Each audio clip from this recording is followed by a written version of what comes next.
Are you concerned about memory loss and cognitive decline as you age? Today, we're going to talk about what you can do at any age over 60 to slash your risk of Alzheimer's and dementia. And it's not just one thing.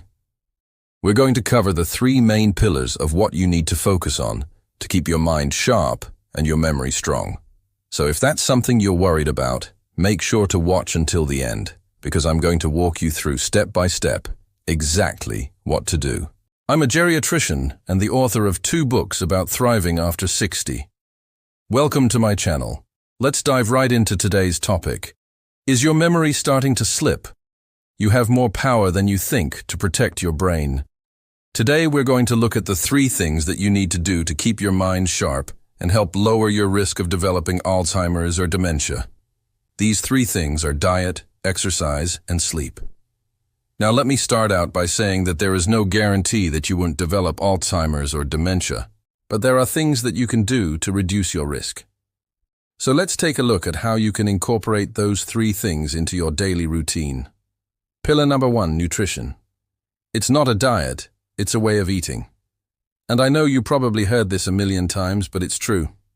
What you put into your body has a huge impact on your overall health, including your brain health. There are certain diets that have been shown to reduce the risk of cognitive decline and dementia. And we call this the MIND diet, which stands for Mediterranean, I-N-D diet. Now it's basically a combination of the healthy eating principles of the Mediterranean diet and the brain-boosting power of the DASH diet. So let's take a look at what you should be eating. First, you want to eat foods high in antioxidants, things like berries, dark chocolate, tea. You also want to eat a lot of leafy green vegetables, especially kale, spinach, broccoli, nuts like walnuts and almonds. And finally, you want to eat fatty fish like salmon and mackerel, or you can take supplements if you don't like those foods. All of these foods contain nutrients that have been shown to protect the brain from damage and reduce inflammation. And inflammation is a big part of what happens in Alzheimer's disease. These foods also work on a cellular level to help improve communication between brain cells and boost brain cell growth. And now let's talk about the foods to limit: red meat and processed meats, poultry, butter, and other sources of saturated fat, cheese, and sweets. Now I know it sounds like a party, but trust me, this is going to be worth it. Okay, so eating a balanced diet with lots of fruits, vegetables, whole grains, and lean protein can help you maintain a healthy weight, which is important for brain health. It can also help you manage stress, which we know is another risk factor for dementia. So it may not be a bad idea to consider working with a dietitian or nutritionist who can help you develop a meal plan that works for you and your budget. Let's move on to pillar number 2, exercise. Now, exercise has been shown to improve blood flow to the brain, which means that your brain gets more oxygen and nutrients, which is great for brain health. It also helps with stress reduction, which we know is important for our brain and our memory. Plus, exercise helps improve sleep, which again is really important for memory.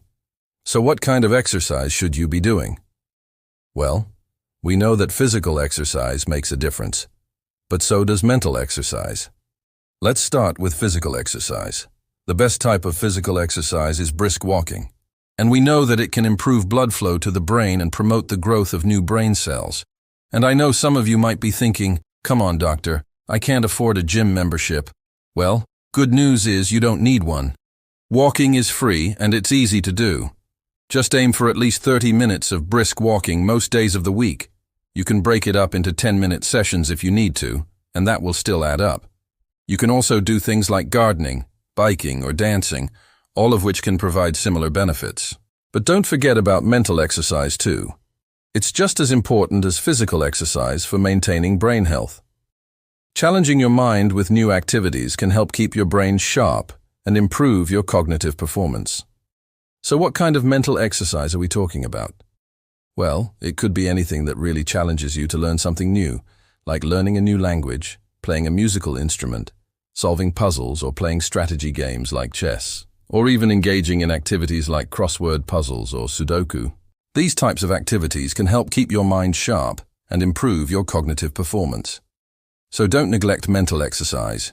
It's just as important as physical exercise when it comes to maintaining brain health. Finally, Let's talk about pillar number 3, sleep and stress management. Now we know that getting enough sleep is crucial for maintaining brain health. During deep sleep, your brain gets a chance to clear out toxins and waste products that build up while you're awake. And this process is often referred to as the brain's washing machine cycle. So basically, while you're sleeping, your brain is cleaning itself. This is essential for optimal brain function and overall cognitive performance. So try to get at least 7 to 8 hours of quality sleep every night.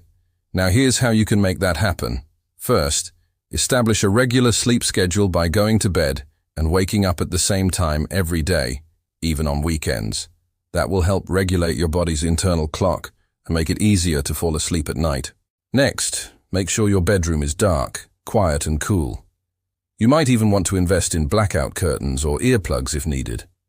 Finally, avoid screen time for at least an hour before bed.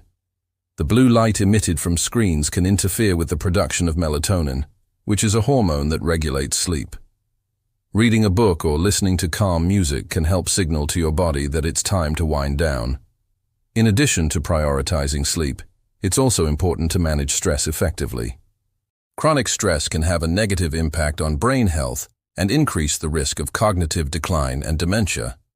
Simple stress reduction techniques like taking deep breaths, practicing mindfulness or meditation, spending time in nature, engaging in hobbies or listening to music can help calm your mind and reduce stress levels. So don't underestimate the importance of sleep and stress management when it comes to maintaining brain health. All right, so those are the 3 things you need to do to maintain brain health: diet, exercise, and sleep. Now let's summarize everything. The first thing you want to do is prioritize your diet. Eat plenty of anti-inflammatory foods like fruits, vegetables, whole grains, and lean protein. Remember the MIND diet. It combines the Mediterranean and the DASH diet, and it's excellent for reducing your risk of cognitive decline. Limit red meat, processed meats, and sugary foods. Next, prioritize exercise. Aim for at least 30 minutes of physical exercise like brisk walking most days of the week. And don't forget about mental exercise. Challenge your mind with new activities like learning a new language or playing an instrument. And third, prioritize sleep and stress management. Get at least 7 to 8 hours of quality sleep every night and establish a regular sleep schedule. Make sure your bedroom is dark, quiet and cool, and avoid screen time before bed. Practice stress-reducing techniques like deep breathing exercises or meditation to calm your mind and reduce stress levels. So remember, small changes can make a big difference. If you're over 60, it's not too late to start taking care of your brain health. Start by incorporating just one new habit into your weekly routine and build from there. Maybe this week you'll start going for a daily walk, or maybe you'll start eating more anti-inflammatory foods. Whatever you choose, be patient with yourself and celebrate your progress along the way. All right, that's all for today. I hope you found this video helpful. Please share it with your friends and family and don't forget to subscribe. Until next time, stay happy and healthy.